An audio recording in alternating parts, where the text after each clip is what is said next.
I'd like to start by saying, Nyah! Gotta get that Sans boss music playing. It's not Sans, it's Skeletor. Stop it. Skeletor? Yeah! Nyah! You mean He-Man! Papyrus? No, I mean Skeletor! Papyrus does the yeah. That's his laugh. Yeah, but so does fucking Skeletor from He-Man! Alright. There, you see that?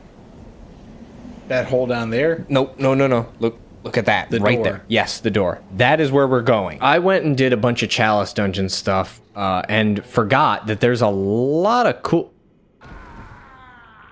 I either forgot or didn't know that there were fixed dungeons. So I fought a bunch of cool enemies that Ryan didn't get to fight.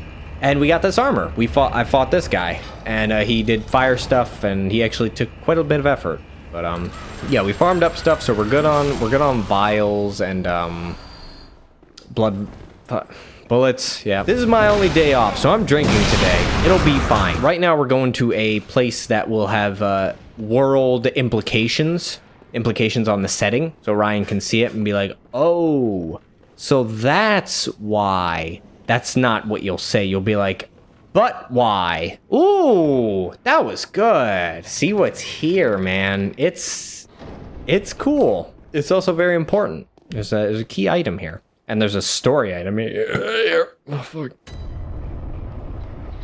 Oh. What's this place? It's a dream within a dream. Looks kind of familiar.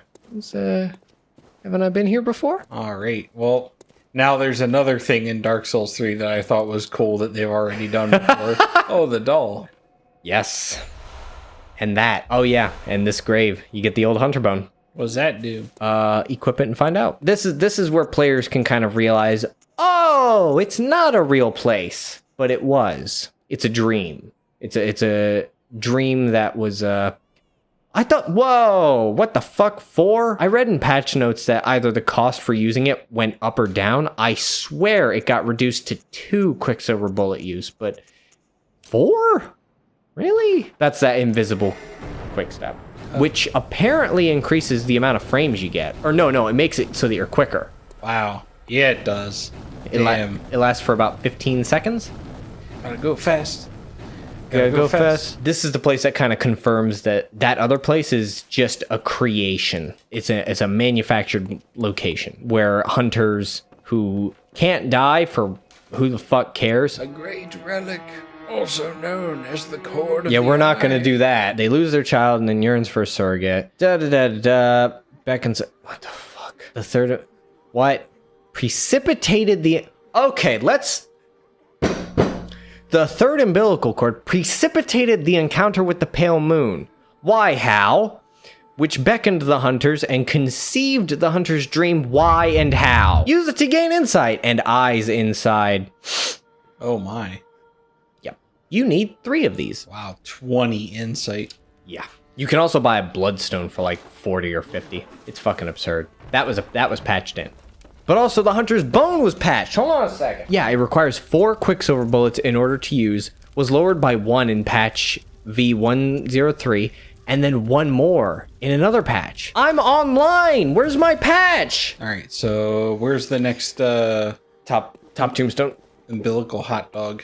Oh no, that comes with time. Don't go to base. Go to Nightmare Mensis. The base will put you over by the shortcut that you haven't on. All right, so we got that story stuff out of the way. And now Ryan's heading back here. So, you know, Ow. I'll leave that up to you. Figure it out. You know, you're a big boy. You got pants. I kind of realized something because there are so many conversations I have with Ryan outside of recording that feel so organic and natural. And it's just like, yeah, it's a good conversation. I think it's because at least I feel I can be a lot more honest when there's not a microphone. Because, you know, one of the things I love talking to you about is my admiration for Jordan Peterson, which I was so happy to discover that you also hold. That was like a month or so ago. And I don't feel that comfortable talking about that on here because there's just so much dumb shit out there surrounding him, and that aggravates me. And that kind of made me realize, oh, okay, so maybe because I feel like I can't be honest here on YouTube, it feels like immediately people are like, well, you're definitely a white supremacist.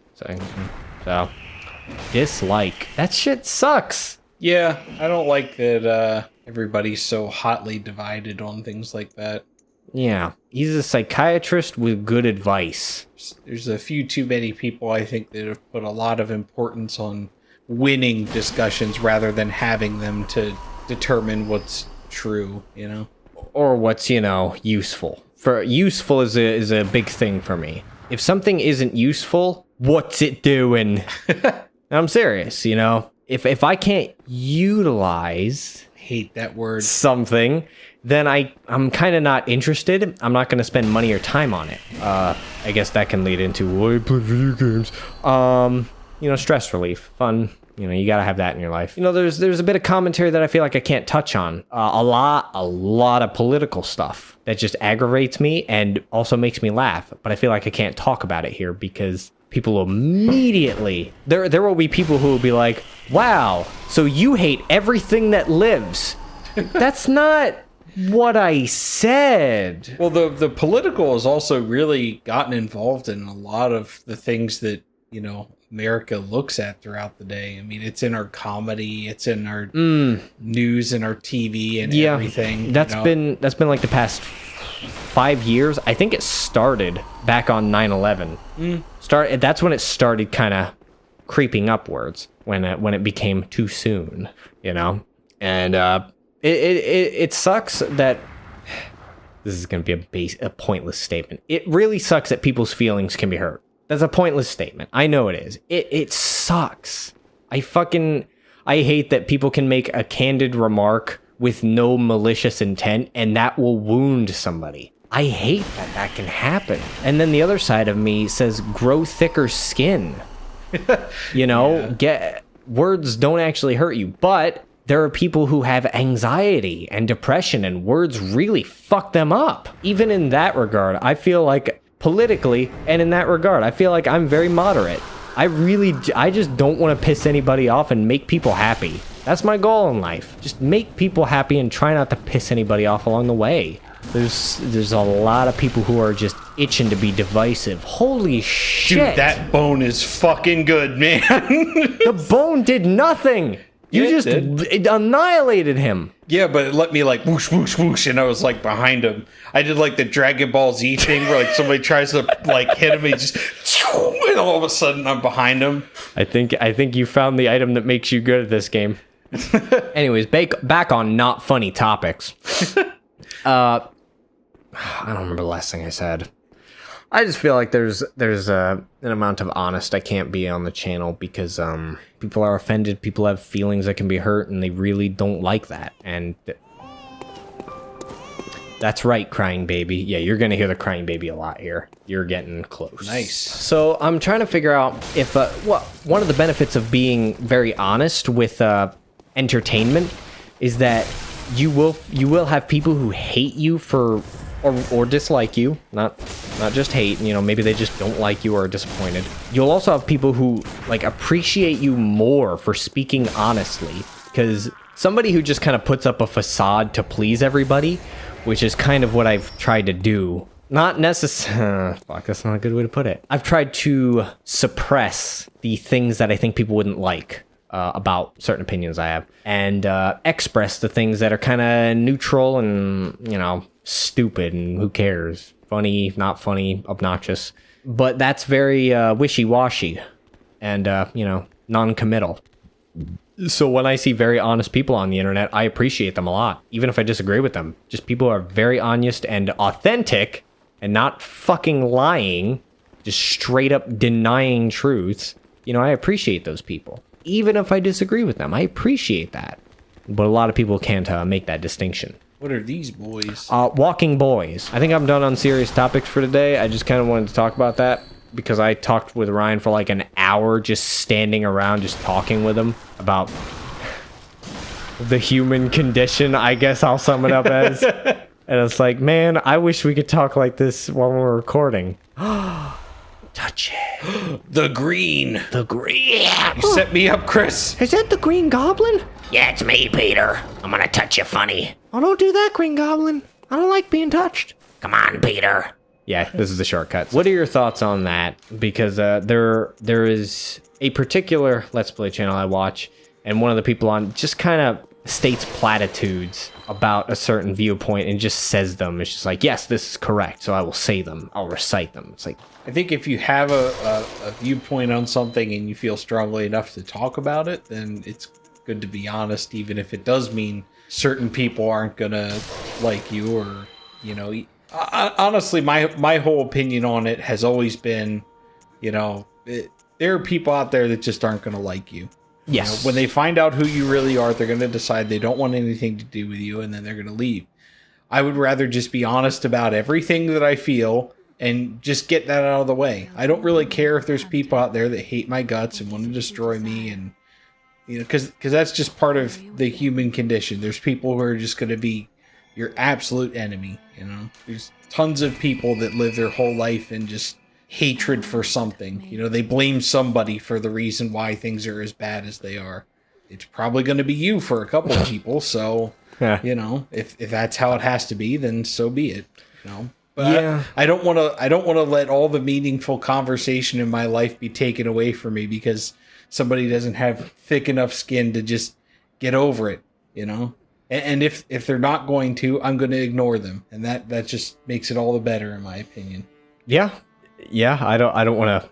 I feel like I shouldn't just move on without like agreeing and assessing, but I kind of have another thing to shift into. But yeah, no, that's about right. I think something that more recently happened is I am subscribed to one Patreon, and recently I just donated some money to somebody who I'm sure we have very differing opinions on certain things, but I love what they do, and they always seem to be in such a bad place because of circumstances of life, health issues. They're in a bad place, and I donated some money to them, and I feel like there's a possibility that if they had a better idea of who I am as a person, they might be compelled to be like, I don't want your money. And that fucking makes me want to cry, because I don't care that we differ in certain values and opinions on things.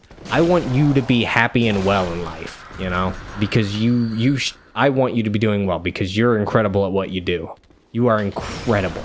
And the fact that you've persevered to this point is a testament to that, and that stuff really, that's just a small part of why I've tried to suppress some of those things in me. Because it's like, if you're just a clown that everybody likes and you have no real commitment to the divisive topics, then everything will go well. Which, yeah, it'll go well for a while, but are you being honest? To a degree, yes. To the rest of the degrees, no.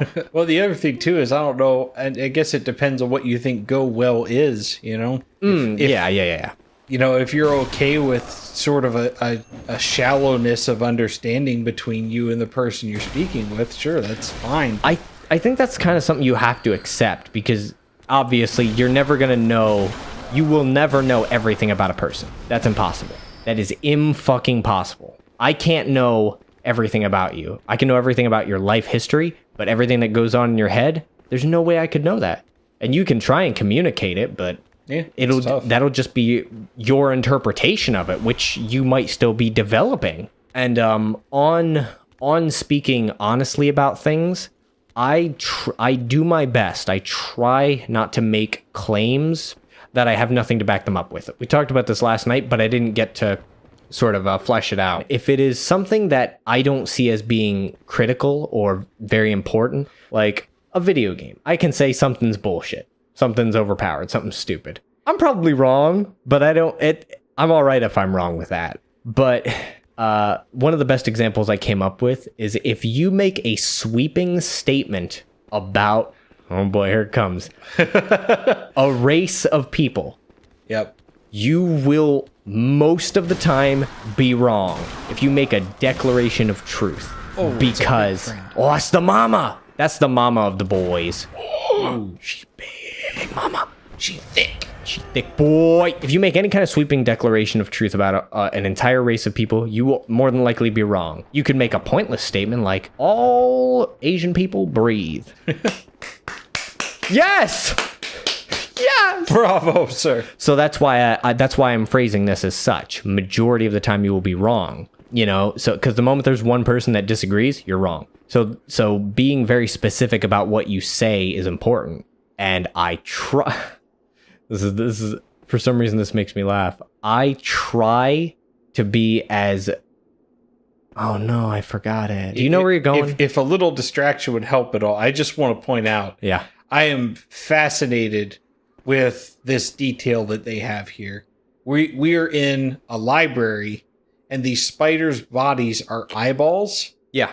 and the eyeballs have like little arrows stuck in them. It's like, I don't know, just the combination of imagery there. Like, you know, you use eyes to read the books. Like somebody is like gouging out these things' eyes. We'll touch on something that we brought up last night about your feelings on this game. We'll bring that up in a moment, but I need to publish the rest of my manifesto on the objective truth. Ow, what? He has a crossbow. Oh, shit, that hurts. Fuck. Okay, I remember the quote. My quote.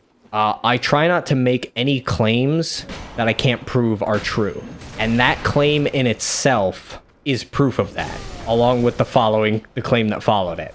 All right? That's a little difficult to follow, but the claim itself is that I try not to make any claims of truth unless I can prove it. That statement proves itself. And then the statement that follows it shows that I have proof, because the second statement is showing evidence that the first statement was proof, and the second statement was me declaring a truth, and my proof is the first statement. Man, that's confusing. Yeah, it's this is a lot of the stuff that I kind of think to myself and really just grind everything down until it's perfect, until it makes sense in my head. That's the stuff I think about and is really important to me. You know, truth and the way that humans do things. That stuff really matters to me. But it's hard and boring to talk about. I'm gonna try and step off these topics because I'm maybe 2 or 3 beers in. We're getting somewhere. And God, how much of this video will I have to keep in for all that to make sense? Well, at least I'm not dying a whole bunch there. Yeah, you're doing surprisingly well.